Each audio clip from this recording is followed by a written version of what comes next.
Welcome to Gambling with an Edge with your hosts Bob Dancer and Richard Munchkin. Bob Dancer is America's premier video poker writer and teacher. He's written 10 books, including Video Poker for the Intelligent Beginner and the best-selling $1 Million Video Poker. He helped develop the computer software Video Poker for Winners, and in 2004 he was inducted into the Video Poker Hall of Fame. Richard Munchkin has been a professional advantage player for over 30 years and is in the Blackjack Hall of Fame. His book, Gambling Wizards, Conversations with the World's Greatest Gamblers, is a testament to the many ways you can succeed at gambling. The goal of the show is that you'll be a more knowledgeable gambler tomorrow than you were yesterday. And now, here are Bob and Richard. Good evening. Welcome to Gambling with an Edge. I'm Bob Dancer. And I'm Richard Munchkin. Our guest tonight is the publisher of the Hington Press and the Las Vegas Advisor, Anthony Curtis.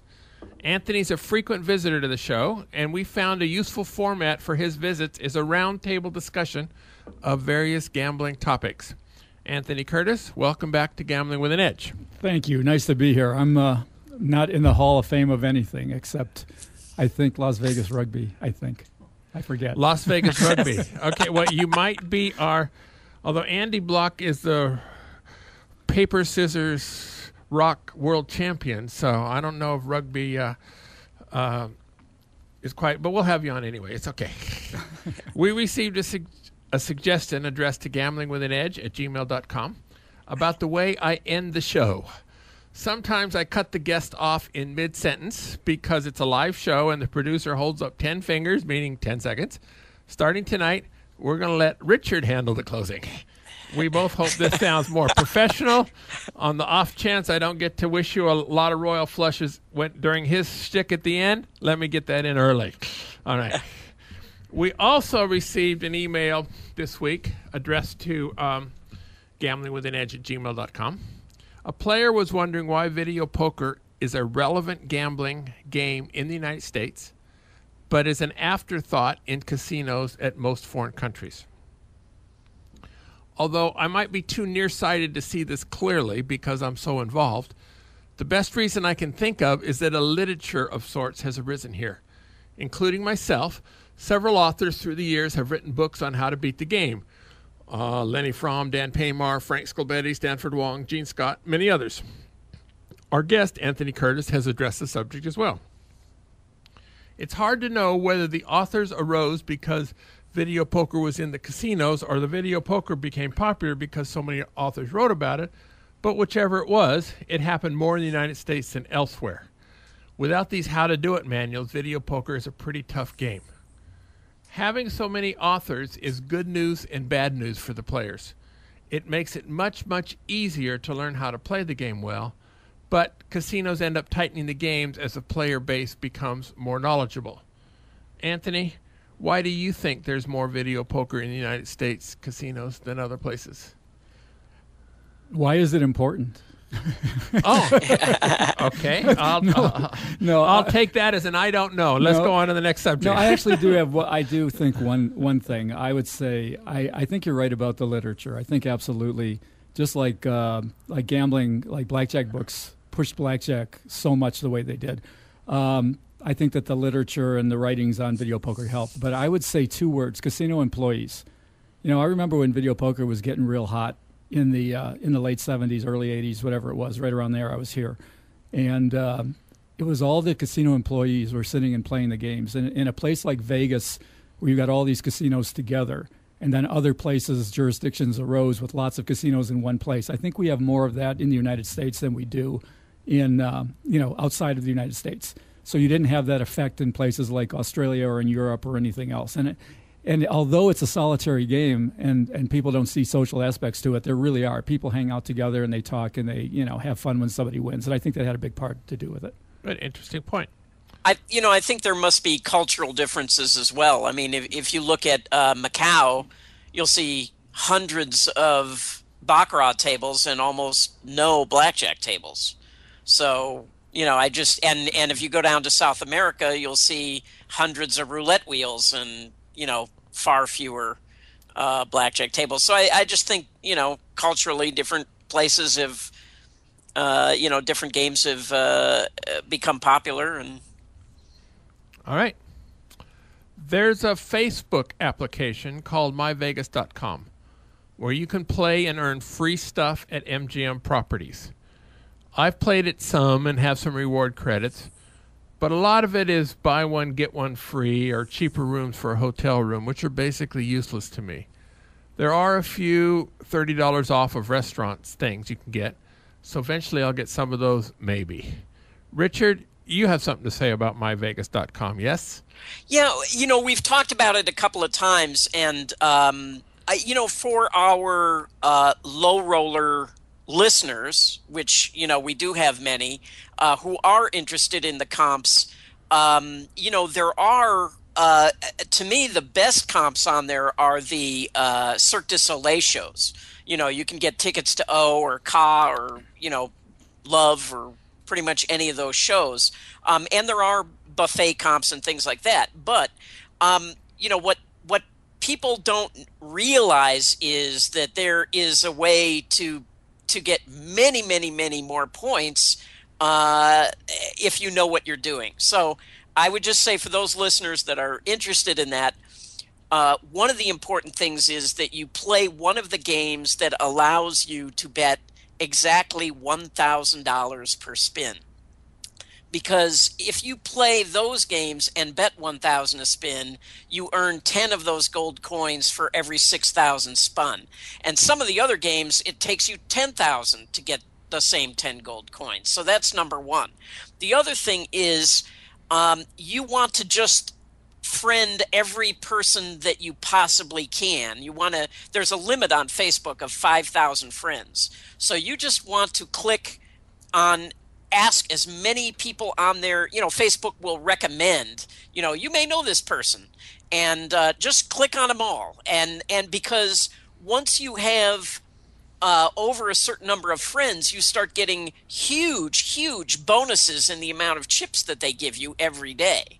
And what happens is you are asked if you want to send gifts to your friends, and every time one of them accepts one of your gifts, you get money as well.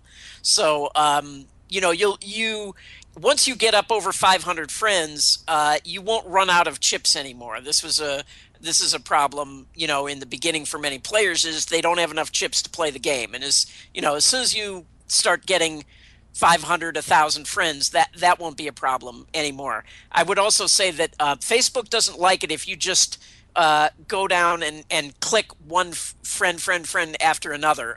They'll pop up a thing that says, you're supposed to know every one of these people outside of Facebook to ask them to be your friend. So you just you want to skip some of the people on there. And what I do is I only ask to friend people that I have more than 100 friends in common with. And anyway, so those are some tips for the people who are interested in getting those comps on that MyVegas app. Yeah, it's interesting. That's funny. They pop up and say you're too friendly for Facebook, right? But, yeah, right. Yeah. But I mean, when MyVegas first came out and it was kind of hot, we looked into it and we were going to make a big deal out of it in LVA. We were going to try to get into it and explain, how to game the system and all. And then we heard real fast that they had tightened up in a lot of areas. So I said, oh well, let's give it a go. And I remember one day I assigned an employee. His only job all day long was to play MyVegas and spin. Well, this is a perfect example, just like probably just about every gambling game, that if you play it without knowledge, you're going to do worse. So we didn't know these sort of tricks that Richard just talked about. And we just played regular, or my employee played regular. At the end of the day, I asked him what he'd earned, and he said, I think I've got half a popcorn. I mean, literally, I paid him for 8 hours to sit there and spin, and he won half a small popcorn at a movie theater or something. So, I just said it's not worth anything, but obviously it probably still is if you know what you're doing. All right. Different subject. Atlantic City is going through a painful contraction this year. Casinos are closing, thousands of jobs are being lost. The quickie explanation is there's an new casinos closer to where the Atlantic City's customers live. And these customers are staying closer to home rather than traveling all the way to Atlantic City. Casinos have also closed in Mississippi and elsewhere. Anthony, do the problems of other gambling locations in the United States affect Las Vegas one way or the other? Las Vegas has its own problems. So, back before the recession, I would say that Las Vegas movers and shakers were very sensitive to what was going on in other places. And, there were different effects based on what was going on and where the place was. I think since the recession, there's been very little concern about anything but Las Vegas. A lot of the gambling jurisdictions are having the same problems. Atlantic City, the big problem in Atlantic City was they just got cut off at the pass. As soon as Pennsylvania opened up, you can look at the statistics and all the people that used to come to Atlantic City from parts, where they had to go through Pennsylvania and didn't have to go anymore. And that was just a killer for them. So I don't think it matters to Vegas, but I think if you look real close, what's going on elsewhere, but I think if you look real close at every situation, there's absolute reasons that you can pinpoint where those problems have, spun from. But Vegas is actually booming. There's a lot of new investment coming into Vegas. So, which is a good sign. It's not happening elsewhere. All right, Anthony, what's new at the Las Vegas Advisor that our listeners should know about? Every day there's something new. There's a new Bob Dancer column every Tuesday, right? And that's a good one. It's true. It's either your column or it's the question of the day or it's today's news. But I'll tell you, to me, what's new is that the listeners might be interested in is we had for a while we tried to do something called LVA Sports, and we have a go ahead. Oh, I'm sorry. I thought you were going to interject. We have another, like a sister website that's called lvasports.com. Uh-huh. We had all kinds of grand plans for that. And then we realized that, just like Richard was talking about Facebook having its rules, well, with the website, Google rules. And whatever Google's rules are the things you have to follow. And we found that having these side websites, like you could have LVA Blackjack, LVA Sports, all these different things, well, that wasn't a good way to go. Google sort of penalizes you for doing things like that. So LVA Sports began to get built out, and then we just kind of stopped. We should call it LVA Fontainebleau Sports or something, because we just stopped in the middle, just like they did with the Fontainebleau on the Strip. But that was an inside joke, folks. Well, if you've ever been to Vegas on the Strip, you see the big blue building with nobody in it. That's it. But there are a couple of pretty good things on LVA Sports, and one of them is a lines feed. Anybody who's interested in odds, you can go there and click on the lines feed, and you can see what all the odds are, both offshore and in Vegas. Now, for probably about 2 months, there was a bug in the system, and that lines feed was very, very slow. Well, we fixed it yesterday. So anybody who wants to do it, go to lvasports.com. You can check out that lines feed. It's pretty good. The other thing we're going to do is, for the past 4 years, we've had our own sports betting message board, and it was a pay site. It was always a pay site, and it was kind of hefty. It was $24.99 or $25 a month. First we had Fezzik, then we had Frank B. These are all real experts in sports betting. The reason we charged the fee was to make a profit, of course, and also to keep the bad guys out, keep the trolls out, keep the spammers out, that sort of thing. Worked really, really well. But we have so much going on this year that with trying to upgrade our website and everything else, that we're going to open. We don't want to charge for that site. We don't want to have to spend the time to make it worth the money. But still, a lot of the same people are going to come and post, and that's going to be open. So, I think that's you go to lvasportsboards.com, and that will be open next week. Right now, it's still a pay board, and it'll be switched over next week. Will there be a moderator to help keep out the trolls? Yeah. We're going to definitely have a moderator assigned. We may go back to the pay. I got to tell you, I love the pay thing. I got roundly criticized on the internet for doing this. A lot of people, mercenary and this and that. And I swore up and down that I would continue to do it as long as we had 10 people paying, because I just don't like the fighting. And I don't like, people asking a question and someone coming on and saying you're stupid. I really hate that. So there was none of that in our board, and it was very, very cool. If we can't keep it cool, with a moderator and without pay, then this will be the only season we do it. But we are going to do it this season. All right. At the Meadows Casino outside Pittsburgh, a roulette dealer was charged with helping players. Seems that he would aim the ball at a certain section of the wheel and tell players to bet the numbers in that section. Richard, what do you know about this? Well, I just found this. Fascinating and in a way hilarious. The first time I ever wrote to Blackjack Forum, Arnold Snyder had a periodical, a magazine called Blackjack Forum. And, back in the early 80s, there was a very big discussion in the forum about the idea that dealers could aim the ball in roulette. And, Steve Forty weighed in, and Steve Forty's said, this is just not possible. So now I can see but one of the things that I said when I wrote into the magazine was, definitely the dealers believe that it's possible. The dealers believe they can do it, whether, they can or not. I'm actually a big believer that they can. And I should say that, there's a whole roulette culture out there, like the blackjack world. There's a whole roulette world. And anybody who actually plays roulette with an edge or tries to play roulette with an edge, every single one of them that I know all believe that dealers can aim the ball in roulette. But so to me, it's interesting because a dealer could say that in an effort to get tips, even if he had no ability at all, right? Because if somebody wins some money, now he can take credit for it and hopefully get tips out of it that way. Just the way a blackjack dealer will say, oh, I'm going to shuffle them good this time for you so you win. And now if you win, he hustles you for tips. But it doesn't mean he actually did anything when he shuffled the cards.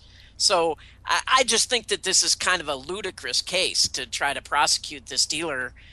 I mean, how do you prove that he could aim the ball?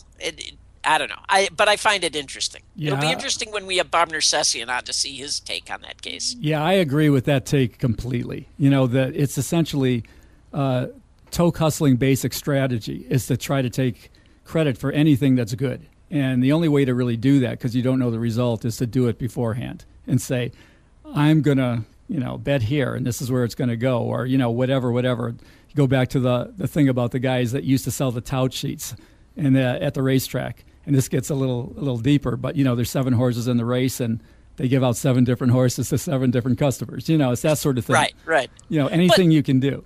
Yeah, but it just like Wong with the, saying he could control the dice, well, you give him a test. They went and had a test and had him throw and see if he could control the dice. I think, you should do the same thing with a roulette dealer and see if he can actually do it. Yeah, I think Richard feels much more than I do. And I never dealt the game, so I don't know. But I've known roulette dealers.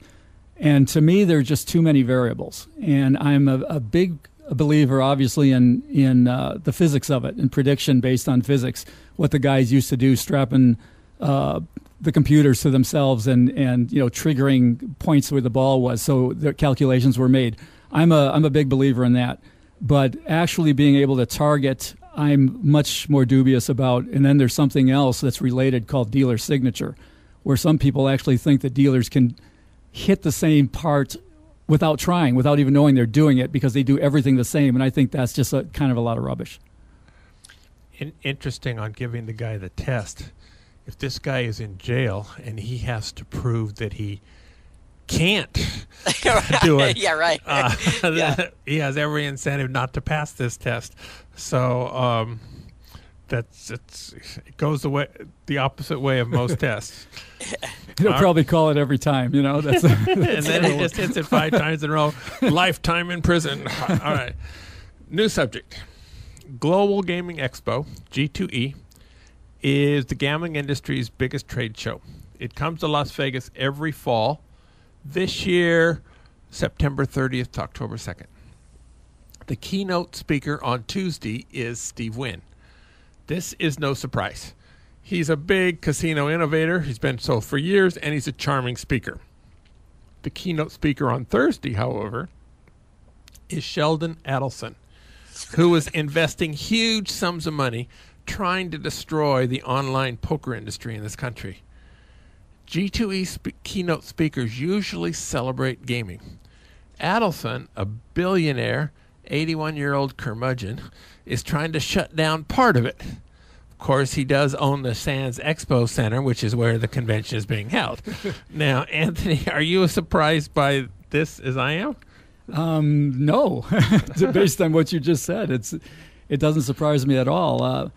I mean, look, anything you say about Adelson, he's a big player, obviously. You know, maybe the biggest player in gambling right now. So he should be a part of anything, you know, especially when he owns the venue, and anything that has to do with gambling, he should be allowed to say what his opinion is. Now, do I agree with that opinion? You know, absolutely not. I'll say, first of all, you know, you brave calling him a curmudgeon. You know, if he's listening, you don't want to be. I haven't been welcome to play at the Venetian for a number of years, so I'm.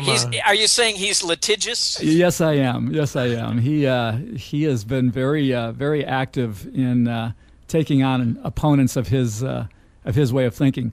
But you know, I think he'd consider that a compliment. But go ahead. Yeah, but potentially so. You know, I've said I've been on record saying about Adelson from the start that if he had been at the forefront of online gambling, he'd be all for it. Of course, he's a businessman. He's a tremendous businessman, maybe the greatest businessman in the history of gambling. You know, look what he's done. He's a visionary when it comes to things like Macau and what he did, and the Cotai Strip, which is like the Vegas Strip in Macau, and that was nothing but a swamp. And this guy saw it, and other people didn't see it, and it took Wynn a while to get in. I mean, this guy deserves his just due, but he wants to be the kingpin. He wants to be on top, and he's not on top when it comes to, you know, who's on top. The one in online gambling right now, the brand is WSOP. That's Caesars Entertainment, the one big company that didn't go to Macau, right? So, you know, Caesars put their bet there. That's where they are. If Adelson was there, he'd be supporting it too, in my opinion. Yeah. You know, while we're on this topic, I want to. So in California, just this week, they said they are not going to address online poker in California this year, which is kind of a big blow. But I'm wondering if you have any thoughts about that Santa Isabel that basically just said, well, you know, we're an Indian tribe and it's Class 2 poker is Class 2 gaming. We're just going to open. Yeah, it's interesting. I've been watching it. My feeling is they're just too small. You know, it's kind of like when you come back to the Vegas, the Nevada experiment. Really, the one who was at the forefront was South Point. You know, there's only 3 still legal companies online, and that's Caesars Entertainment, the World Series, Ultimate Poker, the Fertitta Brothers Station Casinos, and South Point. And South Point was actually first most of the way. They didn't open first, but they just kind of did everything first, and they were just too small. And I think that the reservation in California, I just don't think it can have that much impact. And what's going to happen legally, well, that'll be interesting. It'll probably have, you know, set precedent for other things down the line. But online poker in Nevada has not been exactly a failure, but it hasn't really been a rousing success either. What is your best guess on how internet gaming in Nevada and elsewhere is going to go? Well, this is coming from the guy who said the high roller Ferris wheel was going to be really big.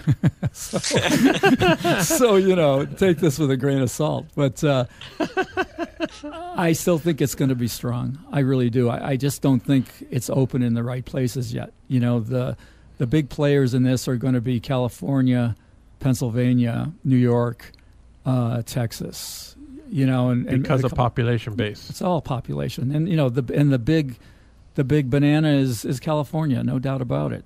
I think when these things open up, and if there's cooperation, and they start making their own compacts, for lack of a better word, between states, their agreements, I think it's going to be really big. I still do. I'm kind of betting on it in my business. I'm doing things to position to be a part of it in some way. I'm putting my money where my mouth is on this one. Well, part of the bet is Flop Turn River. So tell us about Flop Turn River. Flop Turn River is just our next book. That's going to be our next book. We haven't done, you know, when we got into poker books with Blair Rodman's Kill Phil about 6 years ago now, 6-7 years ago. And since then, we've done some pretty good poker books. Kill Everyone, Razor's Edge. But our last big one was Decide to Play Great Poker by Annie Duke a couple years ago. Yes. And we took a couple years off from poker books just while we kind of waited to see what the landscape was. Well, all the time we had this property called Flop Turn River, which is a workbook for No Limit Hold'em tournaments, done by the same authors as the Kill guys. So Lee Nelson, Tyson Stribe, these guys. And we also brought in Joe Hashem for this one. So poker players will know Joe Hashem for sure. He was one of the main event winners back about a decade ago. So we got, again, the top-notch poker writers. This thing's about a week away from going to the printer, and we've got pretty high expectations for it. It's a good book. It's going to be available in paperback and on ebooks and stuff. Yeah, and the great thing for people who are into ebooks now, who have their Kindles and their Nooks and all this sort of thing, is that there's sort of a pricing restriction for us, for publishers, when it comes to pricing ebooks. Whereas, if Flop Turn River, I think, is going to be a $35 book, and we would like to price it online at about $17, $18, but we get a much diminished share if we do that. So we've got to price it to get as much as, well, we'll have to price it at $9.95. That's where it changes. The revenue split goes from 30/70 to 70/30 when you go over $9.95. So essentially, wow. Yeah, it's really amazing. And there's nothing you can do about it because Amazon controls that.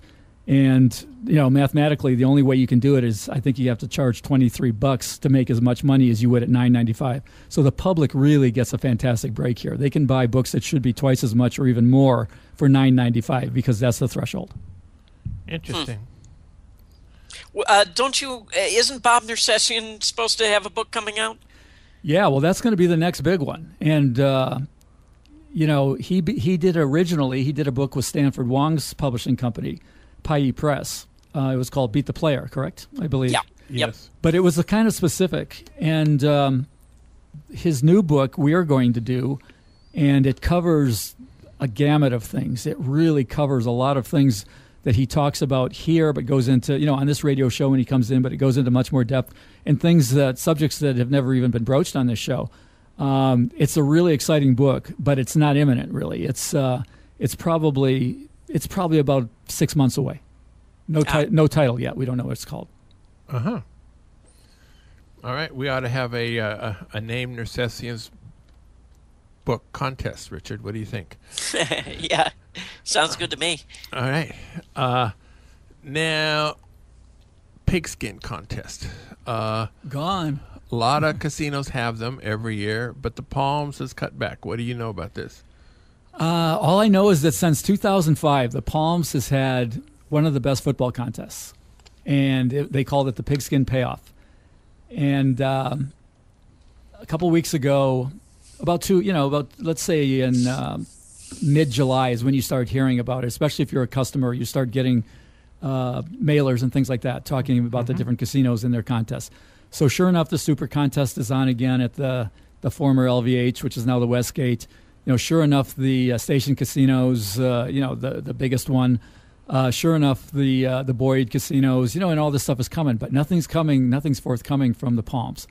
And I was like, wow, really? Is the Palms not going to do it? So a couple days ago, I went over and stuck my nose in there and looked around and asked some questions. And sure enough, after going into their 10th year, they're not going to run it this year.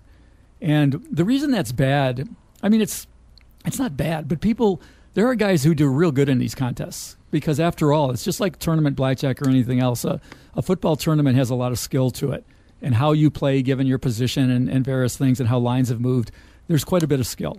And I know several of my friends have won houses, in the station casino and have won first prizes. Obviously, Fezzik is a buddy of mine, 2-time winner of the Hilton. Yes. The Hilton Super Contest. And you don't do that by luck. You got to be skillful. The guy who won the Hilton last year, we always call it the Hilton, so it's the Westgate now. But, I mean, he was some kind of a ridiculous quant. I mean, he was from the world of equilibrium and game theory and everything else.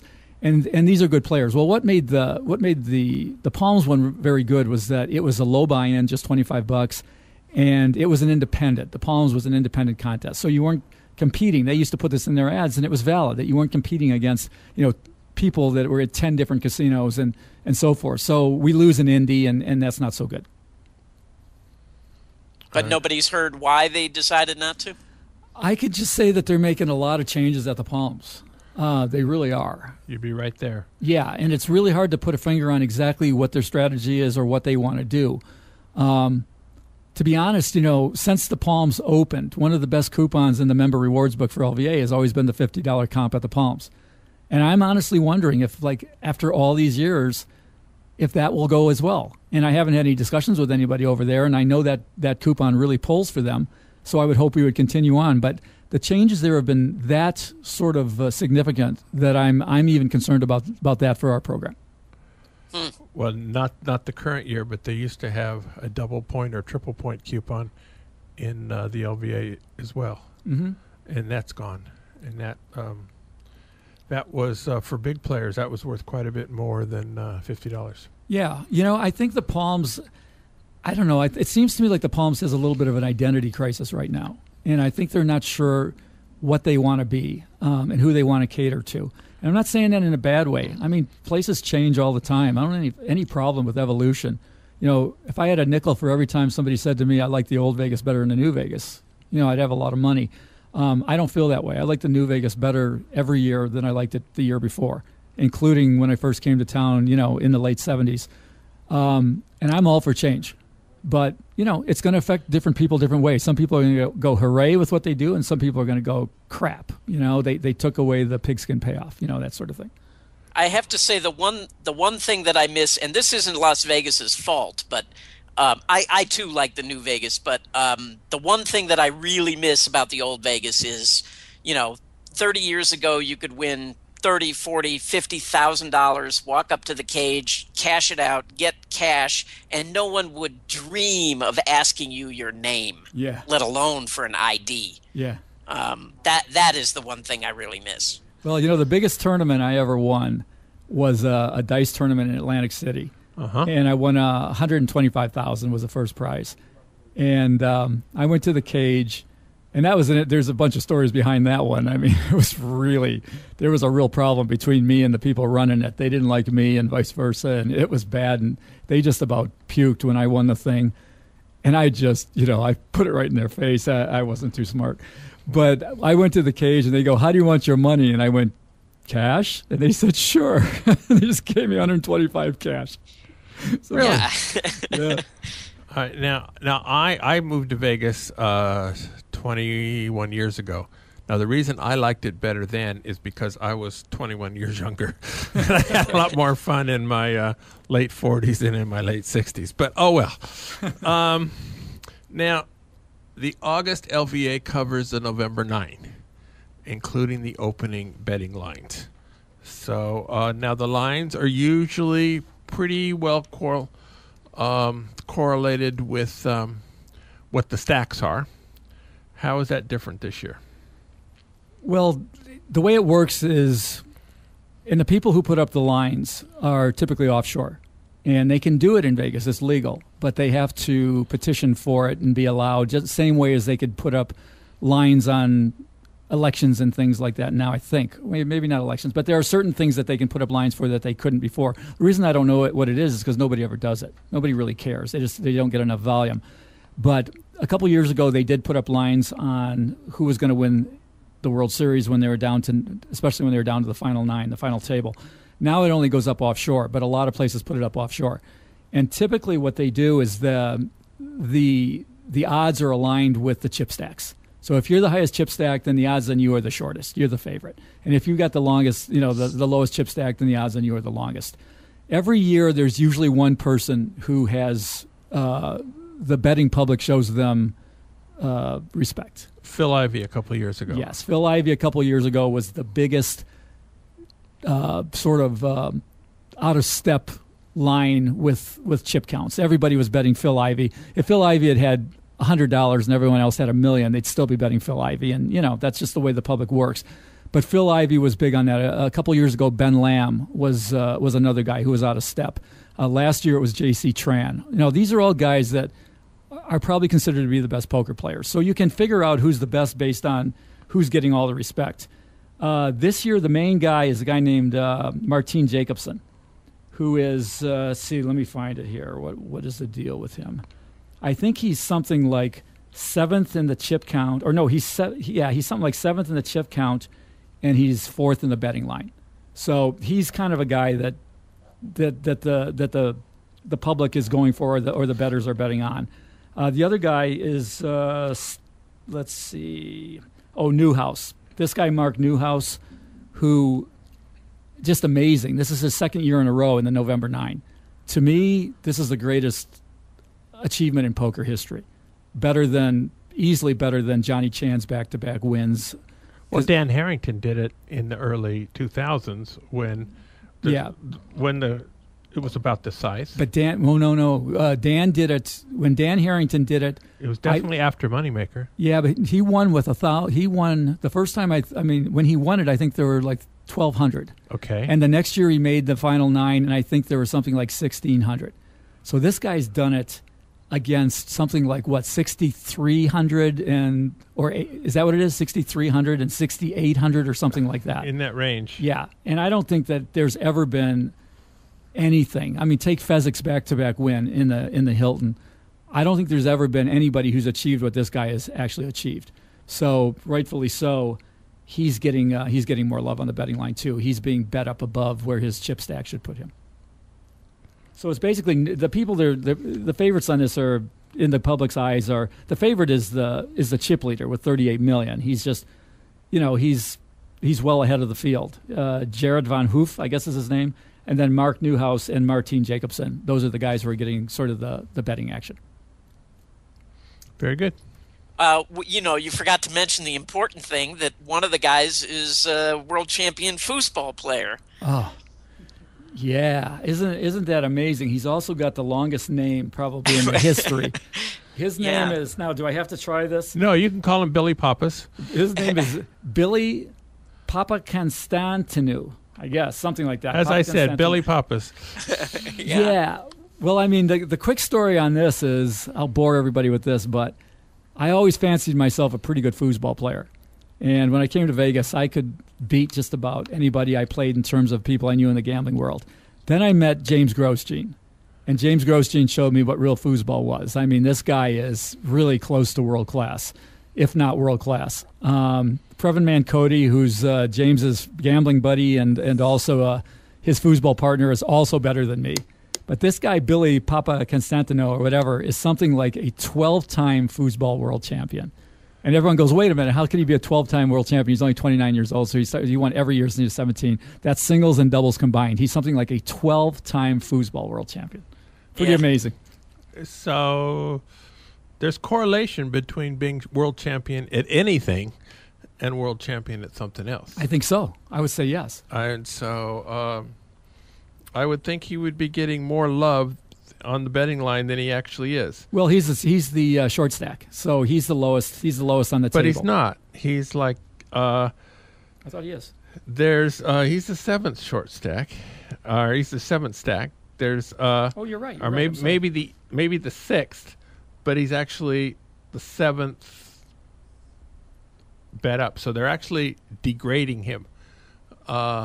Although part of that is that Mark Newhouse has fewer chips, and they upgraded Mark Newhouse. Because they pushed Newhouse up above him. So that might not be the same as downgrading Billy Pappas. But I agree with you on that the fact that this guy is so good at one discipline, and he decided he wanted to be good at something else. I mean, these people have certain skills, and you would say, well, how does foosball translate to poker? Well, probably not, obviously, but a lot of the attention that people are willing to put in, the practice, the drive, that certainly transfers. All right. Rampart. Now, the Rampart is currently advertising that they have loose slots. Now, you're somehow involved in this, Anthony. Tell us about that.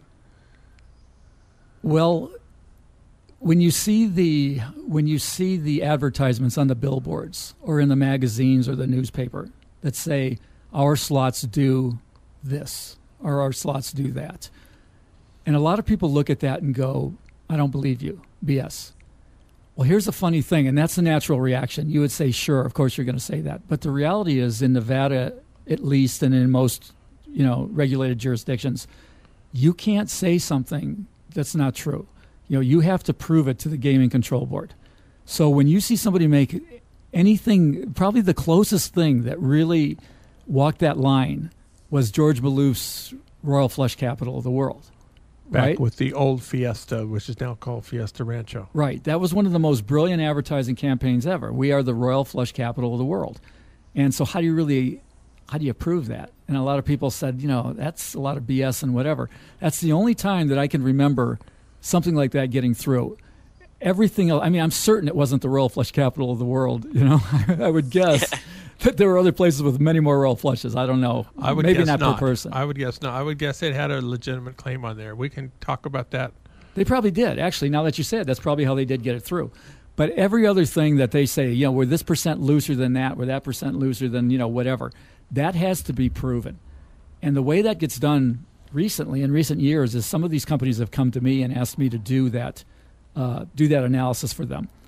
And the Palms did it first and did it for a number of years. The El Cortez came to me, and we did the same thing. And this year, the Rampart came to me. I have to sign non-disclosures with all of these, so I can't give you exact numbers, but I can tell you that they actually open the books. They open their books up. They let me look at things that they would never let people outside of their group look at. I take a look at their numbers and go, holy smoke, you're right. You are really loose. And I write it up for gaming control. But how do you know if they're looser than someplace down the street? You're not looking at everybody's books. You're only looking at theirs. And you can't do that. And that's a really great question. And you cannot, because there is no place that this is public information. And I can't get everybody else's. But what I can do is that there's public information in terms of areas of Las Vegas. So they will group the strip casinos, and they will, by they I mean gaming control, will release those revenue figures every month. They will group all the downtown hotels, casinos. They will group Boulder Highway. They will group North Las Vegas, that sort of thing. So what I can do is take a look at Rampart's numbers and say Rampart is this percentage looser than the strip. Rampart is this percent looser than downtown. Rampart is this much percent looser than the balance of county, which is their competition. Places like South Coast. South Point.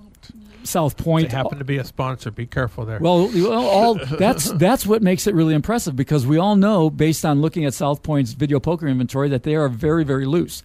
Yes. And they are involved in that. And putting the aggregate of all the others together, and Rampart is in that as well, but taking Rampart alone, Rampart is a significant amount looser than them. So significant. 20%. You've looked at the South Point figures? No. I'm not looser than South Point, looser than balance of county. Yes. With everything put together. Yes. This is absolute. This is, I'm not arguing apples that. to apples.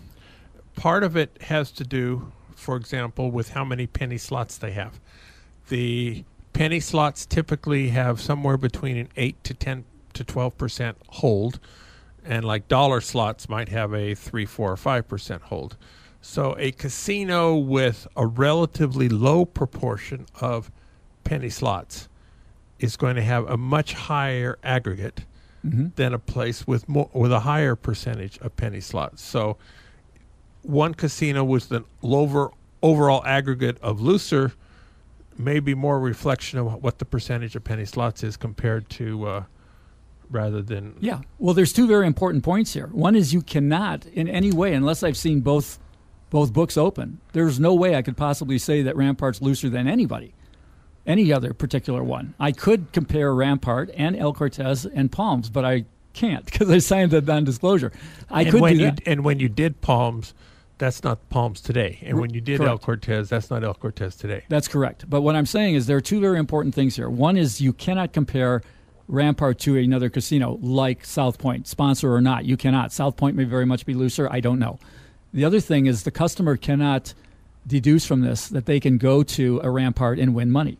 It only means looser does not mean necessarily that they can indiscriminately play anything there and win. It only means that over time they will have a better result, typically. Yeah, we had one time on the show, Shaq told a story. To me, the interesting part about this is if they put a sign up that says X, it has to be true. And Shaq, I think it was down at the Las Vegas Club, but it was somewhere downtown where they had a sign up that said something that he knew to be false, and he called the gaming gaming control about it, and I don't remember what the upshot was, but I guarantee you they'd step in. They did. They definitely did. They are very particular about this, and I know because they've come back to me with comments about my analysis, and they need to have things explained. Where did you get this? How did you do that? And they care. They really care, and they watch out. So I think it's valuable for most customers to know. Now, most of the listeners to this program, what are they going to do? They're going to do their own analysis, right? They're going to take quantifiable games. They're going to take video poker or video Keno or progressives or whatever it may be, and they're going to choose individually what they play. So this is not that important to them. But to the public at large, I think this is it's important information. All right. I actually wish you hadn't have said that last sentence. I was planning to bring that up after we did the commercials and then we talked to the end. Now I have to figure out something else to talk about. But Just anyway, repeat it. That's all right. We're going to do the South. We're going to do the commercials, and I'll figure out something. Richard, think hard. All right. The South Point has more than 10,000 games, returning more than 99%. That's more than anybody else has. In August, every Sunday, Monday, Tuesday, Wednesday, between 3 a.m. and 11 p.m., you earn 200 points and spin the wheel in their $400,000 swipe, spin, and win giveaway. Prizes include up to $50 in free play, free breakfast buffet. The booby prize is 2,500 points, and there's actually another booby prize this year, which is a 2-for-1 lunch buffet. And if you get a lot of food comps at other casinos, a 2-for-1 lunch buffet is essentially worthless.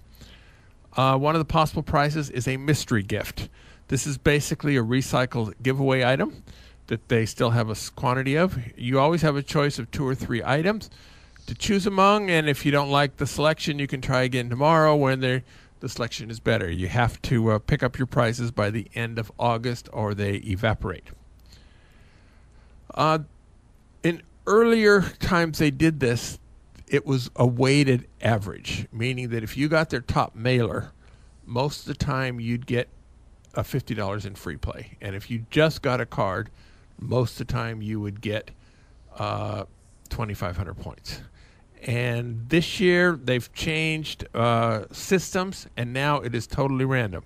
So whether you got a new card or you have played a lot, you have the same chances at all of the prizes. They're also giving away $600,000 to penny slot players this month. You're playing the machines, and periodically your machine beeps and you get some free play. Now these are random awards that you collect at the machine. There are a number of must-hit-by progressives throughout the casinos. These are definitely playable with an edge when the progressives are high enough. This promotion makes those games extra good to play because there's a good chance that you'll collect some of the bonus money on your way to collecting the jackpot on these machines. We'll be starting up video poker classes September 10th, which is Wednesdays. They'll go for 10 weeks. We'll talk about more about those classes as we get closer. At the Palms, tomorrow night is the first of the August drawings. 10 winners share $10,000 each Friday. You earn 5 times entries Friday and Saturday evenings, 8 to midnight, and 2 times entries Sundays and Tuesdays all day. You do not have to be present at the drawing to win, but you need to claim your prize before midnight or you forfeit. Any player who enters a Friday drawing receives $10 in free play the next day.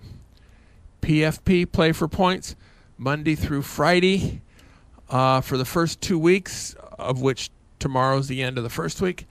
The main prize is CVS gift cards. The last 2 weeks will be Albertson Market gift cards. These prices it's about 0.25% for video poker players, 2% for slots. You do keep your points. There's free prizes given away on Thursdays if you earn a small number of points. Earlier, we announced free video poker classes in Palms in August. Unfortunately, they were canceled. Videopoker.com remains the best place to practice a very wide variety of games, including Quick Quads, Ultimate X, Extra Draw, Frenzy Poker, Hyper Bonus, many others. Often these games are the best returning games in a casino, and you need to practice on them on videopoker.com to make sure you know how to play. In addition to the weekly and monthly contests, they now have resumed daily contests. Today's contest is Deal Draw Poker. Now, it's only going to last for a couple more hours, but this is a good time to talk about what Deal Draw Poker is for those of you who don't know. This is an improvement on the game that used to be called Double Pay, where you receive money on the draw and also on the deal. The draw portion is strictly luck, and the return is always slightly better than the base game played perfectly. That is, if you're playing 9-7 double bonus deal draw, the regular 9-7 double is 99.1 if you play it perfectly. The part on the deal is going to be worth about 99.3, and the machine always plays that perfectly. So it is you do not have to change strategy. So if you find the same game in a deal draw that you find in a regular game, the deal draw is a better game to play. All right. Our guest in 2 weeks, we actually have one of the top sports. Yes, Richard, are you going to basketball bettors? Basketball bettors. One of the top basketball bettors in the United States. So he's going to be talking to us about betting on basketball and betting on certain other sports. And so periodically we have Fezzik on the show. This is a guy with similar success, although apparently I think he bets quite a bit bigger than Fezzik does. All right. Yeah. Yep. So I wanted to ask Anthony about that bar that he had done with Bar Rescue and whether that has continued to succeed or whether it went back down. And you have 45 seconds to answer that before I cut you off and let Richard finish the show. So now I have 35 seconds. Okay.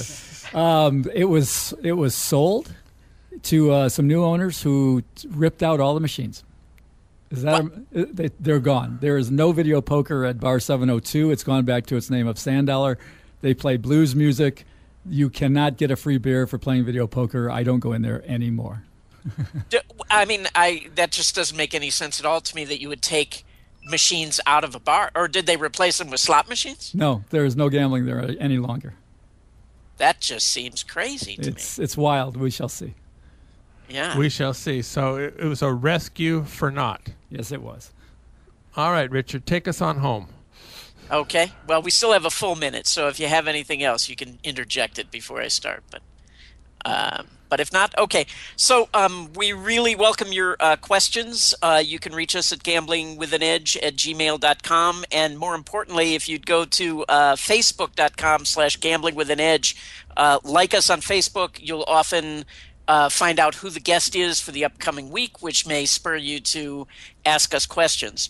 If you don't want to miss a show, you should sign up to have the show delivered to you while you sleep. You can sign up and get them delivered at iTunes, Stitcher, YouTube, or at richardmunchkin.com, or you can see an archive of all the old shows at bobdancer.com. That's it for us tonight. Good night, everybody. Go out and hit lots of royal flushes. I just still had time to say that. Good night. You've been listening to Gambling with an Edge with your hosts Bob Dancer and Richard Munchkin. Subscribe to the show in iTunes, and episodes will be delivered to you automatically every week. Archived versions of past shows may be found at bobdancer.com and richardmunchkin.com.